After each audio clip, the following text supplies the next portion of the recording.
जिस शख्स की औलाद हुए हाफिज कुरान, जिस शख्स की औलाद हुए हाफिज कुरान, महशर में मिलेगा उसे एक ताज दुरख्शां। जिस शख्स ने कुरान को सीने में बसाया, जिस शख्स ने कुरान को सीने में बसाया, फिरदौस मुअल्ला में मका उसने बनाया।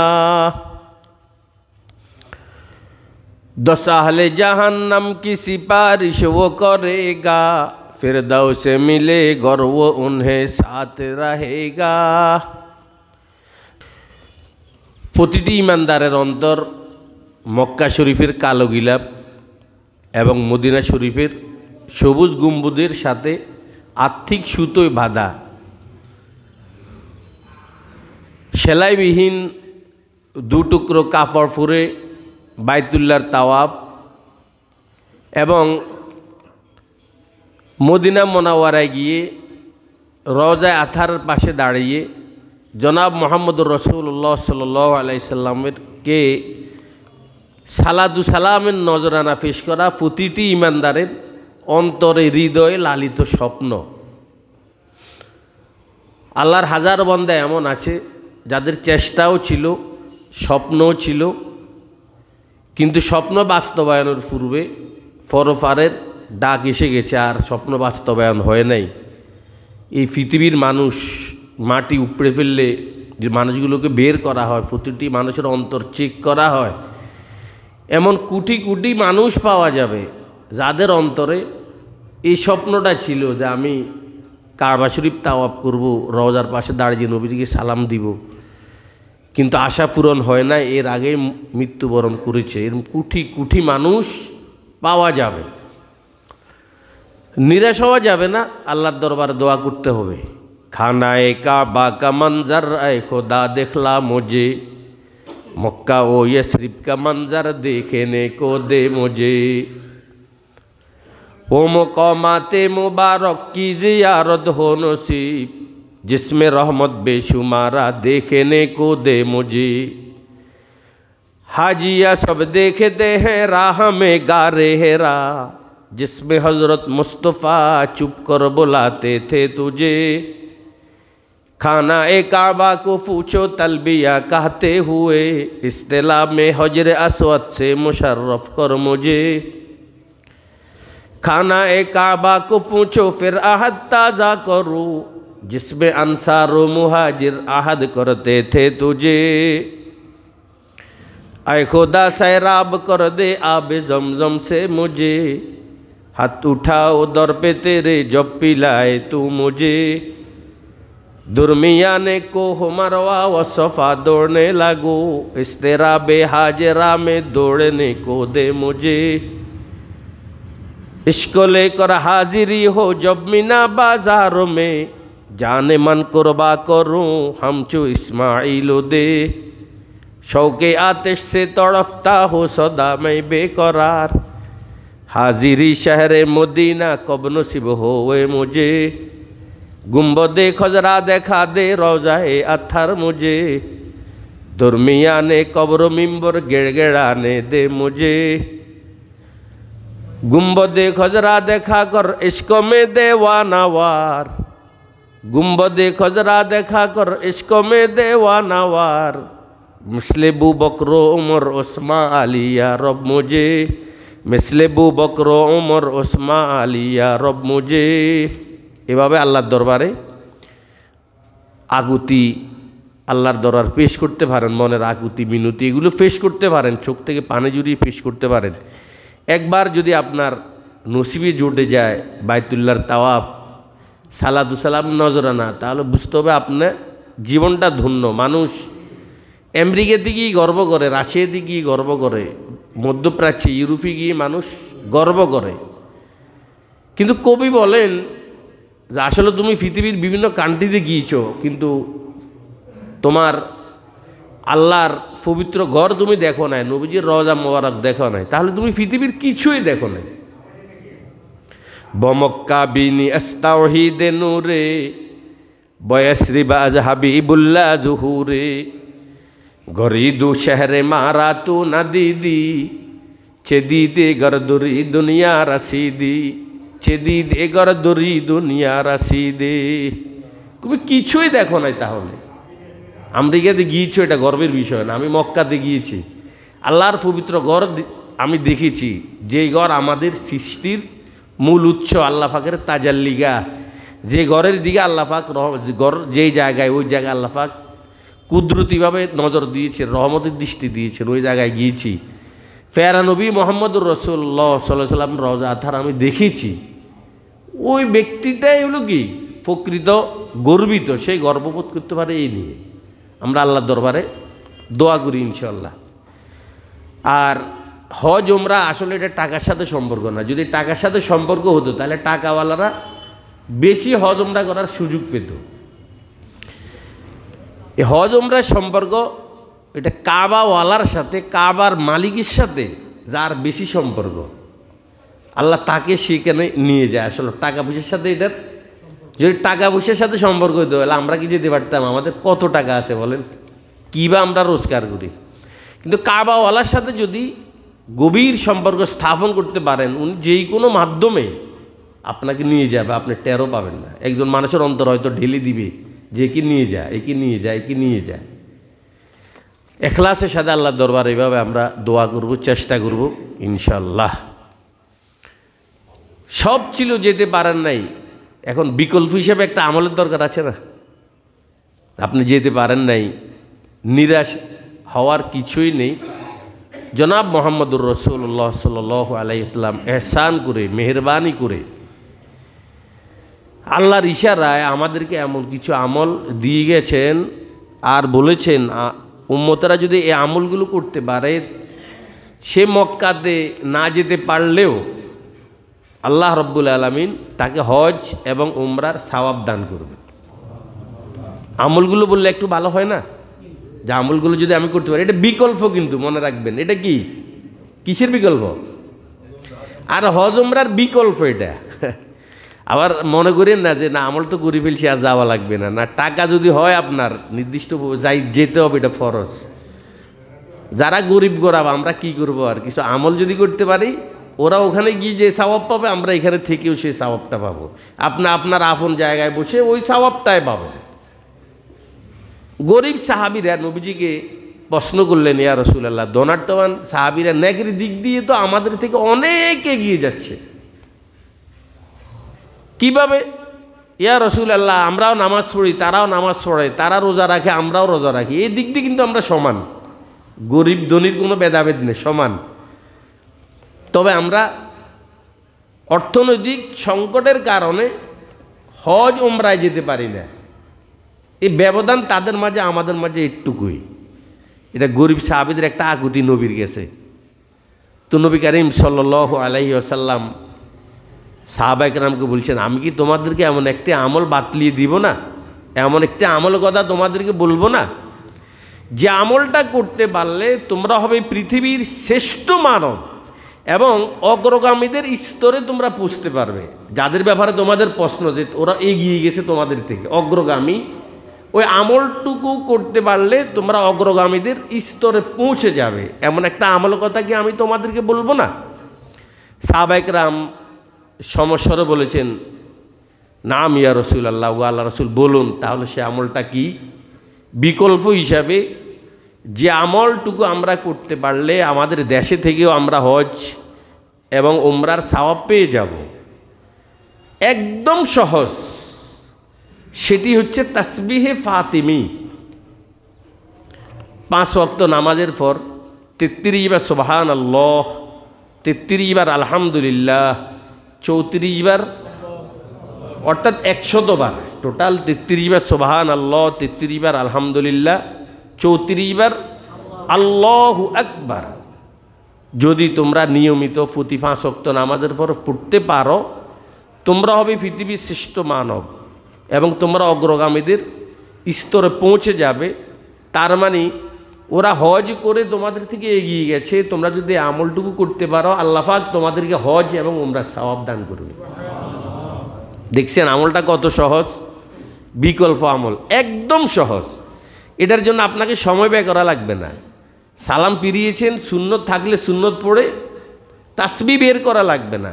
এ হাতের আঙ্গুলে যে করগুলো এক একটা কর এক একটা গোটার নেয়, এক একটা দানা হিসাব করবেন 33 কোথায় হয়। যেতে যেতে মসজিদ থেকে বের হতে হতে পড়তে পারেন, একটু আপনার সময় নষ্ট হবে না। তবে এক্ষেত্রে কোনো তাড়াহুড়া দেখাবেন না, একদম সহি শুদ্ধভাবে সুবহানাল্লাহ সুবহানাল্লাহ একবার যত শুদ্ধ করেই পড়েন, এই 100 বার পড়তে আপনার 3 মিনিট লাগবে, বেশি লাগবে না, বা 4 মিনিট। যত স্ট্যান্ডার্ড করে আপনি পড়েন, তো 4টা মিনিট কি আপনি লাগাইতে পারেন না? তাসবিহ ফাতিমি বলা হয়। ফাতিমি আসলে আল্লাহ নবীর একজন মেয়ের নাম ফাতেমা, আপনারা নাম শুনেছেন? নবীজির কি মেয়ের নাম, খুব আদর করতেন নবীজিকে, খুব আদর করতেন। আল্লাহ নবীজি কখনো ভ্রমণ থেকে এসে সর্বপ্রথম মেয়ের সাথে দেখা করতেন, আবার ভ্রমণে যাওয়ার আগে সবার পরে ওর সাথে দেখা করতেন, যাতে করে এই গ্যাপটা একটু কম হয়। এই জন্য পরে ওর সাথে দেখা করতেন, আবার এসে আগে ওর সাথে দেখা করতেন, ফাতেমা রাদিয়াল্লাহু তাআলা আনহার সাথে। এটাকে তাসবিহ ফাতিমি বলা হয়। আসলে ফাতেমা রাদিয়াল্লাহু তাআলা আনহা একটা অভিযোগের পরিপ্রেক্ষিতেই এই তাসবিহর বিধানটা আমাদের উপরে আসে। একবার নবীর কাছে এসে বলেছেন, ইয়া রাসূলুল্লাহ, আব্বুর কাছে বলেছেন যে কূপ থেকে পানি উত্তোলন করতে করতে আমার বুকে ব্যথা অনুভূত হচ্ছে, আটা চাকি পিষতে পিষতে আমার হাতে ঠোসা ফুটে গেছে, গড় ঝাড়ু দিতে দিতে আমার জামা কাপড় নোংরা হয়ে গেছে, মাটির ঘর ছিল। আপনার কাছে তো খাদেম এসেছে, একটা খাদেম যদি আমাকে দিতে পারেন। তখন নবীজি উনাকে 3টা উপদেশ দিয়েছেন, ইয়া ফাতেমা ইত্তাকিল্লাহ ওয়া আদ্দি ফারিজাতা রব্বিক। ও আমার কলিজার টুকরা ফাতেমা, তুমি আল্লাহকে ভয় করো এবং তোমার রবের ফরজগুলো কি করো, আদায় করো। ওয়া আমালি আমালা আহলিক, ঘরেলি কাজগুলো তুমি নিজ হাতে আঞ্জাম দাও।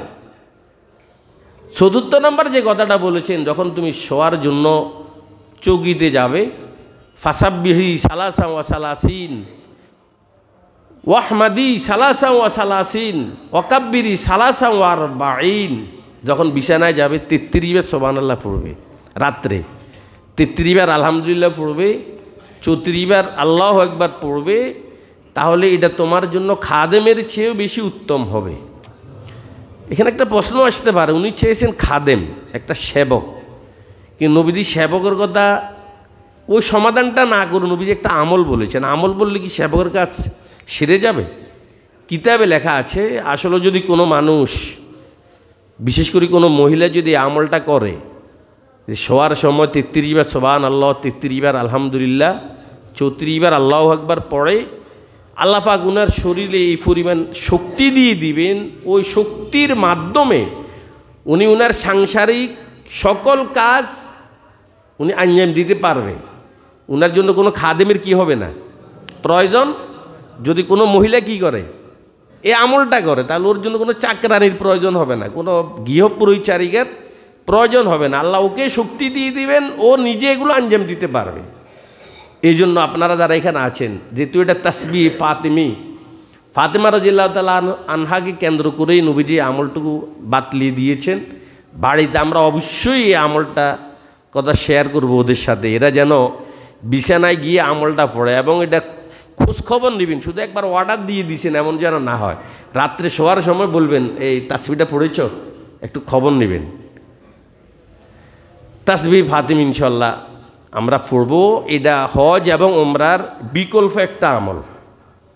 2 নম্বর, নবীজি বলেছেন ইশরাকের নামাজ, ফজর নামাজের পরে, মান সাল্লাল ফাজরা ফি জামাতিন সুম্মা ক্বাদা ইয়াযকুরুল্লাহ তাআলা হাত্তা তাতলুয়া শামস সুম্মা সাল্লা রাকাতাইন কানাত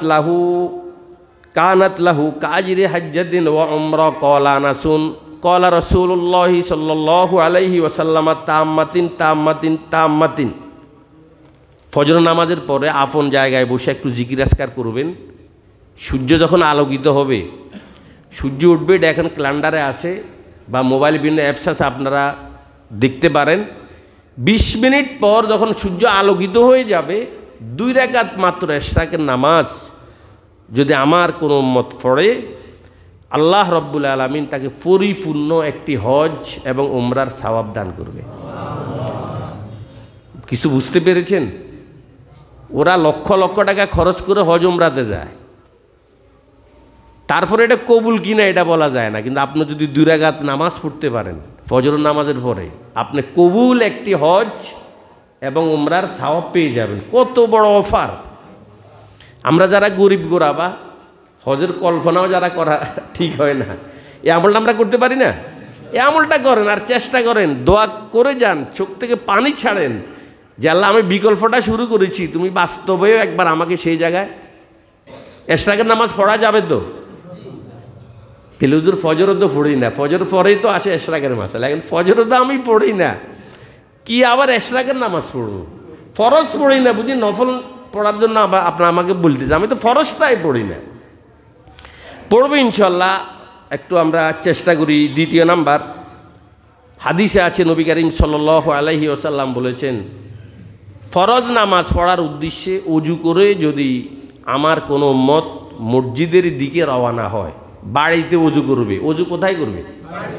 বাড়িতে অজু করে যদি নামাজ পড়ার উদ্দেশ্যে মসজিদে রওনা হয়, আল্লাহ রব্বুল আলামিন তাকে একটি কবুল হজের সওয়াব দান করবে। আজকে সবাই আসছেন না বাড়ি থেকে? কথা বলেন না কেন? সবাই তো বাড়ি থেকে আসছেন। এই আমলটা একটু মাথায় রাখেন যে না, আমি একটু অজু করে যাব। সমস্যা দেখতে পারে, এখানে হয়তো বহুমূত্র রোগী আছে অনেকেই, সেটা আর বাদ। অজু করে আসবেন, যদি একবারে প্রয়োজন হয় তখন সেরে নেবেন আবার, কিন্তু আসছেন তো অজু করে। সমস্যা না হলে তো অসুবিধা নেই, মসজিদের পানিও বেঁচে গেল, সময়ও চেয়ে বলো, বাড়ি থেকে অজু করে রওনা দিলেন। যতটা কদম দিবেন 3টা উপকার, অজু করে যত কদম দিবেন উপকার 3টা। একটা গুনাহ মাফ হবে, একটা নেকি লেখা হবে, জান্নাতে আপনার জন্য একটি দরজা বুলন্দ করা হবে। ইনশাআল্লাহ আমরা অজু করে আসবো তো? এটা হলো আমাদের জন্য বিকল্প, হজ এবং উমরার একটা বিকল্প একটা আমল। ইনশাআল্লাহ আমরা এই আমলটাই করব। 4 নাম্বার, নবীজি বলেছেন দিন শিখানোর জন্য অথবা শিখার জন্য যদি আমার কোনো উম্মত মসজিদে আসে, আল্লাহ পাক তাকে একটি হজের সওয়াব দান করবে। মসজিদে অনেক সময় দিনই আলোচনা হয়, তখন দিন শিখার উদ্দেশ্যে আপনি আসছেন। এখন আমি এসেছি দিন শিখানোর উদ্দেশ্যে, আমি শিক্ষা দিতেছি আপনাদেরকে। আপনারা আসছেন শিখার জন্য, আর আমি এসেছি শিক্ষা দেওয়ার জন্য। আপনারাও হজের সওয়াব পেয়েছেন নবীর হাদিস অনুযায়ী, আবু দাউদ শরীফের হাদিস, এই কি যেন বলা, তবরানি শরীফের হাদিস। আর আমিও একটি হজের সওয়াব পেয়ে গেছি দিন শিখার জন্য অথবা শিখানোর জন্য। যদি কোনো মানুষ মসজিদে আসে, নাম্বার 4। 5 নাম্বার, যদি কোনো মানুষ ভক্তি শ্রদ্ধার সাথে তার মায়ের খেদমত করে, এটা একবার পুরাতন ওয়াজ, এটা আপনারা ভালোভাবে জানেন, একদম পুরাতন কথা। ভক্তি শ্রদ্ধার সাথে একবার যদি তাকে আল্লাহ পাক একটা হজের সওয়াব দেয়, 2 বার তাকাইলে কয়টা হজের সওয়াব? আবার বলেন। আর সাহাবায়ে কেরাম তো প্রশ্ন করেছেন, হুজুর যদি 100 বার তাকায়, নবী বলেছেন তুমি কি বলো, আল্লাহর ধনভাণ্ডার কি সওয়াবের কি অভাব আছে?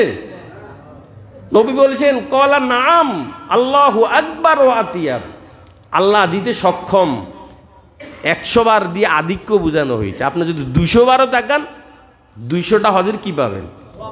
ভাইও ওই সওয়াব আমরা হাজারো চেষ্টা করলাম, আমার আম্মাও নাই, আমার আব্বাও নাই, কেউ নেই, এটা আমি হাজার চেষ্টা করলে আর পারবো না রে ভাই।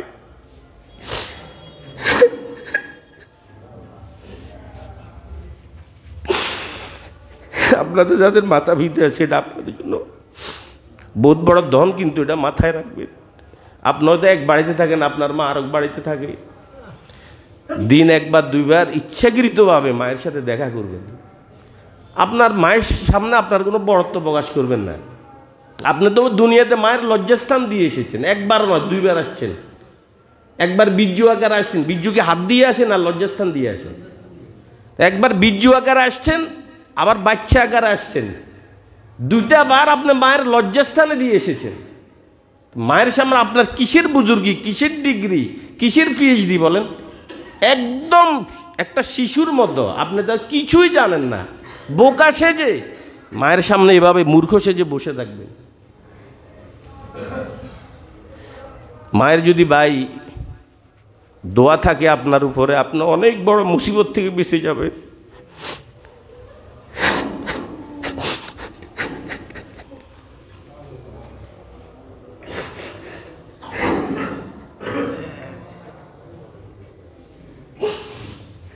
বাপ মৃত্যুবরণ করছে 54 বছর বয়সে।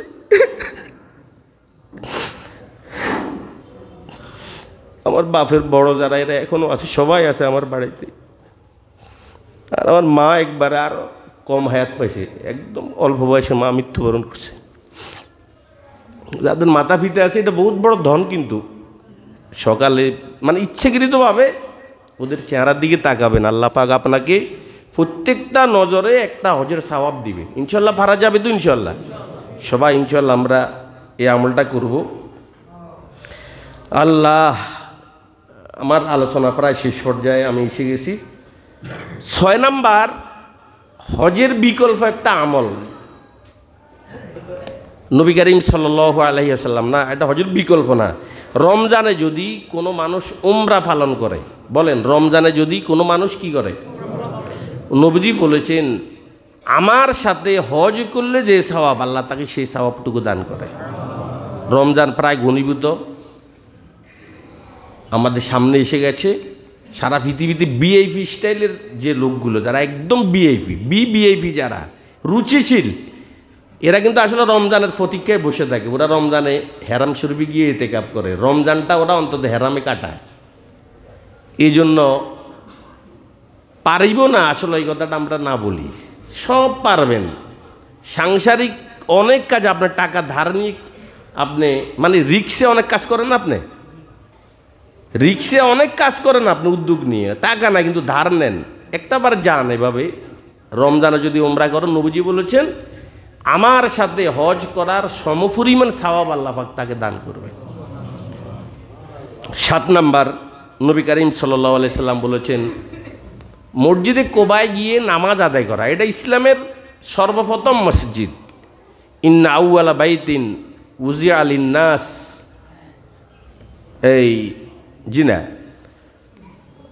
লামাসজিদুন উসসিসা আলাত তাকওয়া মিন আউয়াল ইয়াউমিন আহাক্কু আন তাকুমা ফিহি রিজালুন ইউহিব্বুনা আন ইয়াতাতাহহারু। মসজিদে কোবা, নবী করিম সাল্লাল্লাহু আলাইহি ওয়াসাল্লাম যখন হিজরত করে গিয়েছেন, কোবা নামক জায়গায় অবস্থান করে ওখানে একটি মসজিদ নির্মাণ করেছেন, মসজিদে কোবা। যারা হজে গিয়েছেন আপনারা জানেন, মসজিদে কোবাতে নবী করিম সাল্লাল্লাহু আলাইহি সাল্লাম বলেছেন বাড়িতে ওযু করে যদি মসজিদে কোবাতে কোনো নামাজ আদায় করে, আল্লাহ তাকে একটি উমরার সওয়াব দান করে। এই জন্য যারা 8-10 দিন মক্কাতে থাকবেন, মদিনা থেকে আসা কষ্টকর, যারা মক্কাতে থাকবেন 8-10 দিন, একদম কাছে, নবীজি হেঁটে হেঁটে যেতেন, একদম কাছে।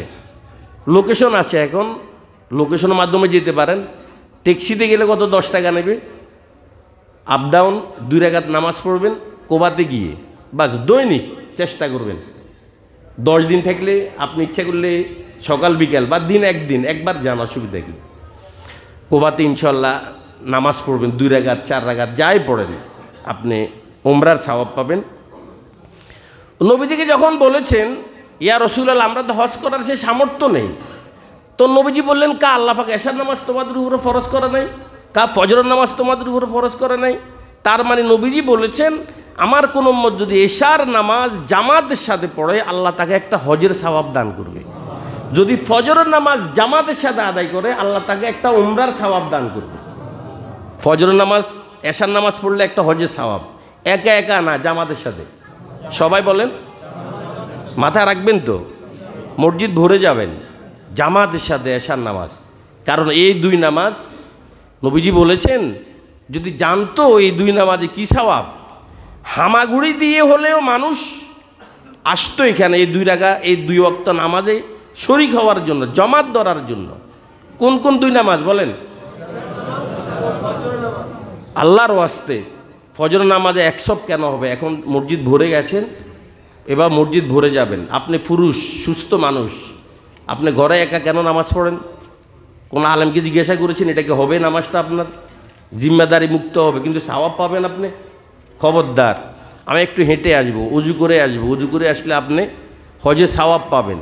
এগুলো মাথায় রেখে ফজরের নামাজ এবং এশারের নামাজ, ভাই শেষ ভালো যার সব ভালো তার।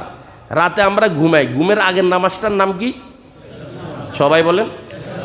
আল্লাহর বহু বান্দা এশার নামাজে পরে শুতে গিয়ে মৃত্যুবরণ করেছে ঘুমানো অবস্থায়, এমন আছে না?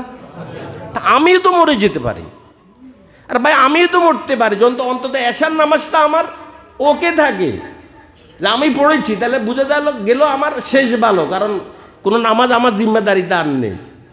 কেন এটা বলতে পারেন না? এই জন্য বিষয়টা মাথায় রাখবেন। সবাই এশার নামাজ জামাতে পড়লে একটা হজ, ফজর নামাজ পড়লে একটা ওমরা। ফজর নামাজ পড়ে একটু জিকির আজকার করলেন। অনেকের ব্যস্ততা থাকতে পারে, আপনি হয়তো দৌড়াদৌড়ি করছেন, বিভিন্ন জায়গায় যাওয়া লাগে, তাহলে আপনি কর্মস্থলে পড়েন, আপনি সওয়াব পাবেন। একদম 11:30 পর্যন্ত এই এশরাকের সময় থাকে। কথা বুঝছেন? কতটা পর্যন্ত? অর্থাৎ যে সময় আসলে আর কোনো নামাজ পড়া জায়েজ নাই, একটা সময় আছে না, এই সময়ের আগ পর্যন্ত এশরাকের নামাজের সময় এবং চাষদের নামাজের সময় 2 রাকাত 4 রাকাত আমরা ইনশাল্লাহ পড়ব। আমি আমার সীমিত সময় আপনাদেরকে হজ এবং ওমরার বিকল্প কিছু আমলের কথা বলেছি। যাদেরকে আল্লাহ সামর্থ্য দিয়েছেন তারা তো যাবেনই, আর যাদেরকে আল্লাহ পাক সামর্থ্য দেন নাই, আর্থিক সংকটে আছেন, বিকল্প হিসাবে আপনি আপনার অবস্থানে থেকে, আপনার দেশে থেকে এই আমলগুলো আপনি যথানিয়মে করবেন। আপনিও হজ এবং উমরার সওয়াব পাবেন। এই মর্মে আমি 8টি আমলের কথা বলেছি, যে কোনো একটা ফলো করেন, আর 8টা না পারলে অন্তত 2-4টা আজকে নেওয়ার চেষ্টা করেন। 1 নাম্বার বলেছি, প্রতিটি 5 ওয়াক্ত নামাজের পর তাসবিহে ফাতিমি বলেন। কি একবার বলেন, কি তাসবিহ ফাতিমিটা কি?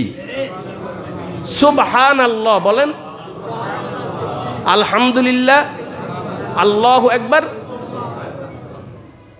ঠিক আছে তো? একদম সহি শুদ্ধভাবে পড়বেন। 2 নাম্বার আমল, এশরাকের নামাজ পড়ব সূর্য আলোকিত হওয়ার পর মাত্র 2 রাকাত সেরেফ।